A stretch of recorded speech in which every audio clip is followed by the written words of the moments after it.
Story 1. He kept making strange comments, so I looked him in the eye and asked, "Do you talk to your sister or anything like that?" He turned bright red and walked away, never bothering me again. Story 2. I was bullied throughout my entire school life. In my final year, I finally snapped and punched one of my bullies. He never picked on me again. I should have done it earlier. Story 3. When I was in middle school, a girl cut my face with a razor blade. Someone told me she wanted to talk to me, so I walked over to her in the lunch line and said I heard she wanted to talk. It honestly felt like she reached up and wiped something off my face. As my brain was trying to process it, someone said my face was bleeding.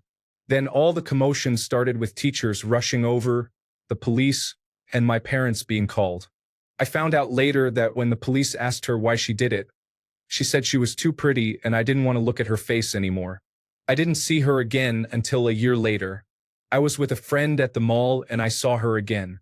I followed her out to the parking lot, told my friend to stay inside, tapped her on the shoulder, and asked if she remembered me.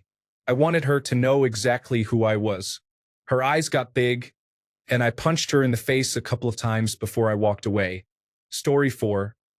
I threw a desk at him in 7th grade after being bullied for the entire year. Final exams were over and I was suspended, but nobody bothered me again. Story 5. I accidentally dropped a heavy object from the 6th story of my old apartment balcony onto the windshield of a parked car one night after having too much to drink. The heavy object may have shattered the windshield, but let's just say they never bothered me again. Story 6. I was in a thrift store shopping for dresses for an upcoming holiday in Costa Rica. I was about 21 at the time, but I looked extremely young for my age. He came up to me, and the first question out of his mouth was, "How old are you?" I immediately knew I was dealing with a creep and jumped straight into lying mode. He kept asking if I wanted to hang out with him in his car. Having seen plenty of true crime documentaries, I said no and told him my brother was coming to meet me. An older woman was standing behind me the whole time, just in case he did something else or tried to force me. I wish I had thanked her. Story 7. I was bullied, and I remember the first time I stood up against it. I became aggressive and scared the one bullying me the most with force. Then I became similar in response. I did not become a bully, but I started solving many problems in my life with violence. It felt almost like a superpower. Today, I regret that, as I lost the kind and happy child I used to be, that violence took control of me and shaped a person I do not wish to be, as if it were a cruel aspect of survival. I wish I had never turned out like that. Story 8. I took the advice of staying calm and telling the teacher what happened, even when I was threatened. It worked out and the bully was suspended for a week. Story 9. Overtly ignore them. I am a female and have only had other females try to bully or intimidate me. Ignore them even if they are standing next to you, especially when others are watching. It's amusing when they start to panic because they dislike being ignored. Story 10. A man in an elevator brushed against me several times as if it were an accident. We were the only two in the elevator, and he was crowding me. I warned him that if he touched me again, there would be consequences. When I turned back around, he grabbed both of my cheeks and yelled, "Is this a touch or just a grab?" When I stepped off the elevator, he was curled up on the floor, holding himself and vomiting. 10 years of Brazilian jiu-jitsu and he still acted like that. Story 11. There was a guy in college who always picked on girls and thought he was the wittiest person in the room. Everyone laughed out of politeness, but I found it disgusting to watch. At one point, he started hitting on my friend, who didn't know how to react. I walked over and said, "You may be funny, but you're not funny enough to make people uncomfortable. Let others be themselves." He mumbled something but backed off. The important thing is that my friend said afterwards, "Thank you. I didn't know how to stop." I realized that sometimes all you have to do is speak the truth, even if your hands are shaking. Story 12. Back in college, I caught a man known as Creepy Pete putting something in a friend's drink at a bar. Instead of physically confronting him and possibly facing legal issues, I alerted everyone in the bar, yelling, "Creepy Pete, what did you just put in friend's name? S drink. Are you trying to drug friend's name?" Is this why everyone calls you Creepy Pete? The situation resolved itself when a few random individuals intervened and confronted him. A few months later, Creepy Pete sucker punched me and ran away at a party. Before I could put my bottles down, my best friend, who was also my resident assistant, chased him down like a lioness and gave him a proper beating. Story 13. Sometimes you have to tune out what they are saying. If they are bullying verbally, ignore them as if they do not exist, as if you do not hear their words. Do this 4 times, and they will not say it the 5th time. Story 14. Hi, the unique girl in class here. I was walking down the halls of our school when the boys were teasing D. One of them looked at me and said, "D wants to date you." I replied, "No way," and continued on. The boys roared with laughter except D. Story 15. I didn't say anything. I just gently smirked at how they had nothing better to do with their life and then proceeded to ignore them. The more they talked, the more I quietly laughed at their patheticness. You knocked my books out of my hand, and you actually think that makes you look cool? Whatever. Story 16. One of my grandparents, my mother's stepfather, used to tell me the story of how my mother's oldest brother would ruthlessly bully the middle child for being overweight. He kept warning him, "If you continue that behavior, I will hold you down and let him urinate on you." My uncle called the bluff. It wasn't a bluff. The bullying stopped. Story 17. I grabbed him by the tie and threw him against a chalkboard. I got in his face and told him that if he ever upset me again, I would break him in two. The nun who was preparing to teach the class saw what was happening and said, "Joe, come here right now." She knew what his reputation was and mine. She understood that if I had thrown him against the chalkboard, he deserved it, and I was at the end of my rope. He got in trouble. I didn't. He left me alone after that. Story 18. A bully on the school bus kept picking on us. One day, my friends and I met at my house and took a syringe that my dad used for dog medicine to inject liquid through the side of a soda can. We put a little dab of bathtub caulk on the hole to seal it. The next day, we hurried to the bus when school let out, got on before anyone else, and placed the soda can and a bag of chips in a brown paper bag, leaving it on the back seat of the bus where we knew the bully would sit. A group of 12 to 13-year-olds laughed uncontrollably as we heard the bully bragging about finding someone's lunch and getting a freebie. To this day, we still share inside jokes about getting a freebie. Story 19. The creeper wouldn't leave my friend alone. I stood up and told him to get lost before I threw him out the door like a human javelin. I'm just under 6 feet in bare feet, and I was wearing heels at the time, which put me up to about 6 feet 5 inches. The guy was terrified. I was also cosplaying a character, so I had war paint on and looked quite intimidating. Story 20. In middle school and earlier, I faced a lot of violence. I felt powerless and should have fought back, but I never did. Story 21. He confronted his girlfriend, and when he tried to start a fight, I retaliated by hitting him in the face with a locker door. Story 22. 2 guys in high school were harassing me for a while. It wasn't the worst, but it was starting to cross some lines. On a very long bus ride, I told them in detail that I had been a sex worker for a year and a half. I also had a few friends with me for support. I received a lot of thoughtful questions, and it really helped my mental health. It affected them significantly. It was the very end of senior year, so it didn't matter much, and I wanted to get it off my chest anyway. Overall, it worked well. Story 23. I lost my temper and confronted him, holding his head to the ground while he cried. He never bothered anyone in school again.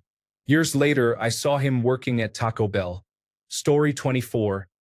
I became angry and took a weighted pole, ultimately damaging a car. It was not their car. It belonged to a completely uninvolved person. There was no atonement. Ever. Story 25. I have never encountered many creeps, just a few bullies. I handled bullies psychologically, showing that I would not tolerate their behavior. I have been exercising since childhood, but I did not need to rely on my physical strength. In my experience, they do not approach those who show no fear. I have autism, so it is challenging for me to stay calm when someone raises their voice and behaves aggressively, but I am still able to manage it. Story 26. At first, I was hurt by what people said about me or when they tried to intimidate me. It affected me deeply. However, as I grew older, and especially when I began to truly believe in Christ, I stopped caring about others' opinions. Felt like something inside me shifted. Now, their words feel meaningless. We will all die someday, and everything they say about you will be forgotten. But the promise of Christ remains forever. That gives me peace and strength that no bully could ever take away. Story 27. He pulled my hair after I took the padlock from his hand because he had taken it, and I kicked him in the knee. I was 14 at the time, and he was about 16, 2 grades above me. At lunch that day, my friend and I were discussing it when a teacher overheard us. The guy and his friend, both of whom had bullied me, disappeared for 2 weeks. Months later, I learned they had been expelled for that time from another student who I didn't know had also been targeted. Story 28. I told him many times to stop and leave me alone after he asked me repeatedly to be his girlfriend.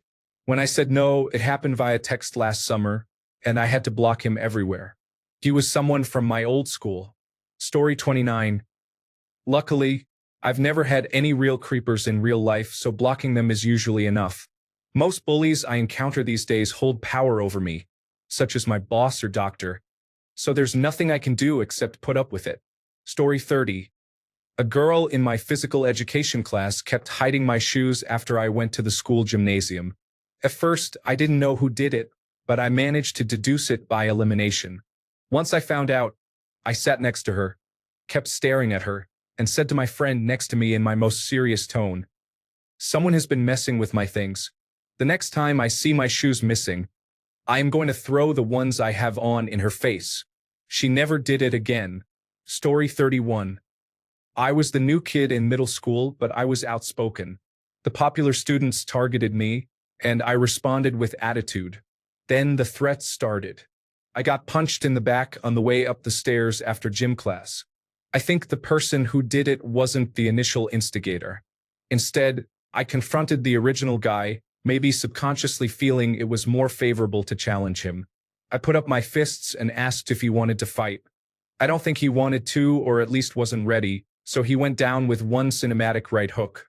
I pounced on him, but I was pulled off, possibly by the one who punched me in the back. Later that same day, the kid I had punched confronted me in the hallway. We fought for a while and I felt no pain. He may have, as he eventually fled. I called him back, but a teacher who knew him and not me called him over. I slipped outside.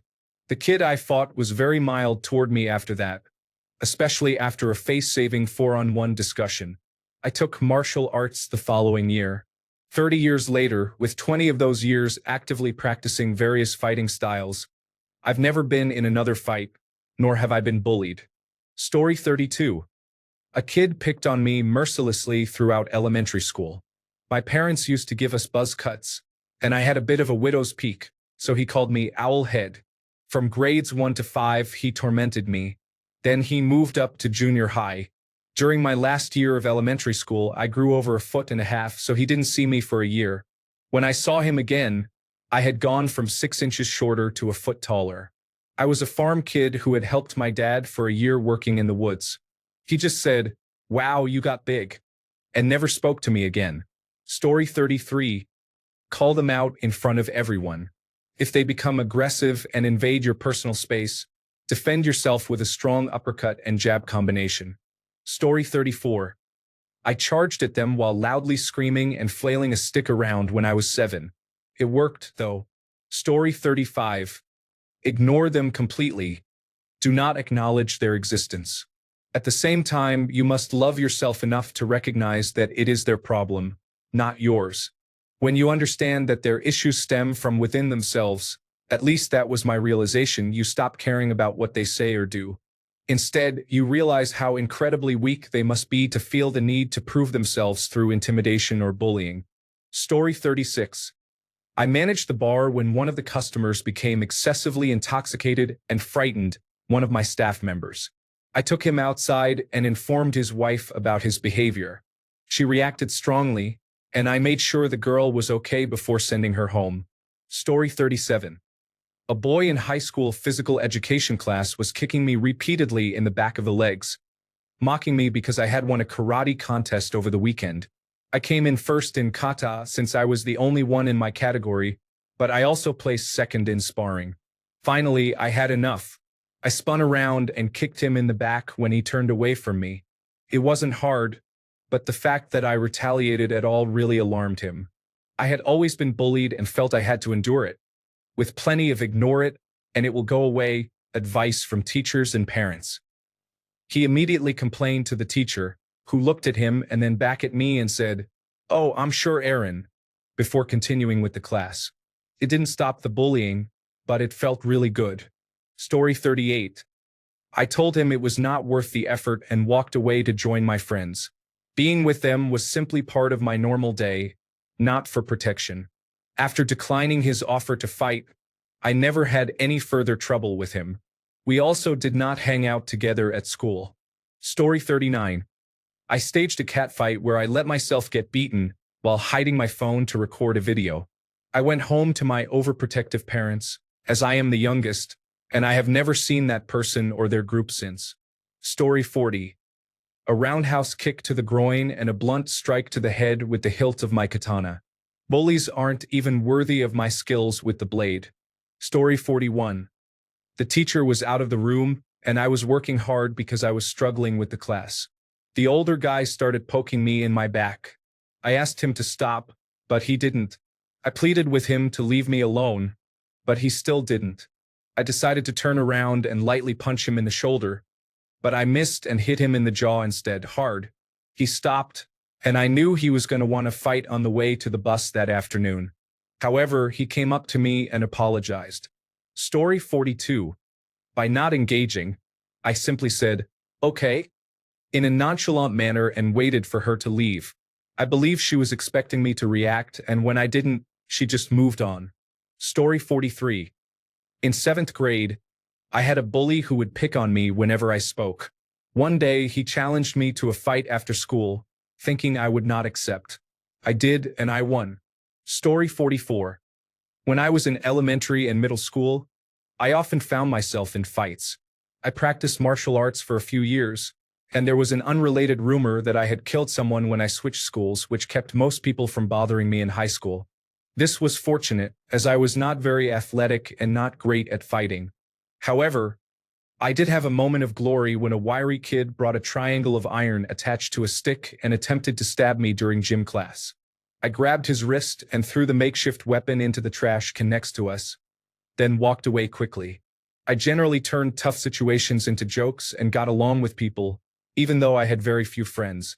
Story 45. Fight back. You can't reason with or trick bullies into changing their behavior. They won't negotiate, so the best strategy is to be a threat yourself. I had a coworker who monitored us while the supervisor sat at her desk all day. The manager was her friend, so I kept an eye on her as well, documenting everything she did along with the manager's actions. I told them, "Let's see who among us gets fired. Let's step into the light together." And they stopped. Story 46. I had a supervisor who mistreated people at work, targeted employees with special needs, and generally abused his power. It didn't help that his manager was ineffective.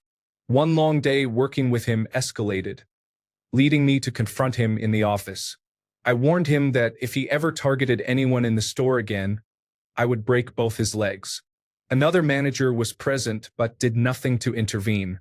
After I left, this manager told him I was right and needed to tone it down, as he would face consequences for his actions. We never had issues like that again, but I suspect it was because he was more concerned with his image than afraid of any private counseling.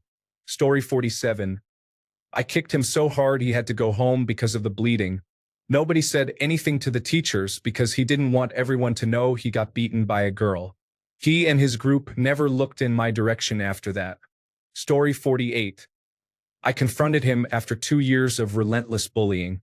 I was suspended for 4 days, and my mom took me to a restaurant that night because she was proud that I finally stood up for myself. We had both gone to the teachers and the principal, but nobody ever took action because it wasn't physical bullying. It was spreading rumors and name-calling. Story 49. All of my high school student accounts had passwords with the same format. 3 letters followed by the birth date and a period. I wrote a simple brute force script, as the website we use to check grades doesn't have a password attempt limit, and compiled a spreadsheet of student passwords. Whenever I had a conflict with someone, I would delete their entire Google Drive. Story 50. It began with insults over a shirt I wore in 7th grade, escalating to physical violence and homophobic slurs when I tried to stand up for myself, with the school being unhelpful in response. I finally confronted the gang's leader off campus, armed with a baseball bat, and made it clear that the next time anyone affiliated with his group looked at me funny, I'd use his skull for batting practice. Consequences be damned. Story 51. I was the poor kid in school and the overweight poor kid. I got picked on a lot, usually by the kids with the expensive shoes. I didn't want to fight. I just wanted to be left alone. Then one day I snapped and fought 2 of them in art class. I got suspended and labeled as a bad kid after that. I don't know if it was worth it.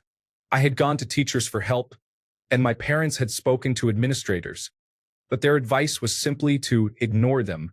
30 years later, I'm living a great life. I served 8 years in the Marines, worked as a contractor, and attended law school. I have a beautiful wife, a daughter, a stepson, a big house, and close friends. They ended up working dead-end jobs in our hometown, drinking at the same bars, and getting involved with the local party girls. Beating them pales in comparison to living well. Story 52. Strength in numbers. The group gathered, learned how to fight by practicing with each other, and did so in front of everyone. Those were good days.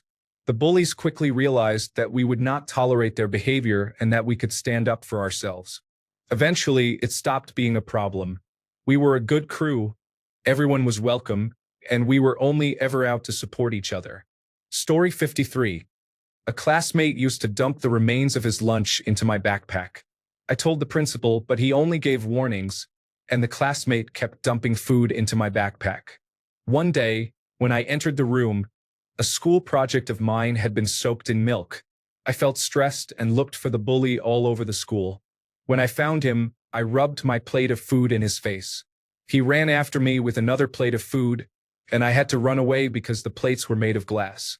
If someone got hit by a plate like that, they could be seriously injured. I walked around the school, and then, as I approached the principal's office, the principal suddenly left the room. The bully, who was still running behind me, threw the plate at me, but it hit the principal instead. 30 minutes later, the police arrived at the school, and the bully was expelled that same day. Story 54. The most sensible thing to do is to be the bigger person and not entertain it. The logical response is not to resort to violence. Speaking from experience. Story 55. I have been bullied my whole life, but there were a lot of kids who walked home that were bullies. I remembered their route because they never changed it. One day, they were at it again, and I told them I knew where they lived.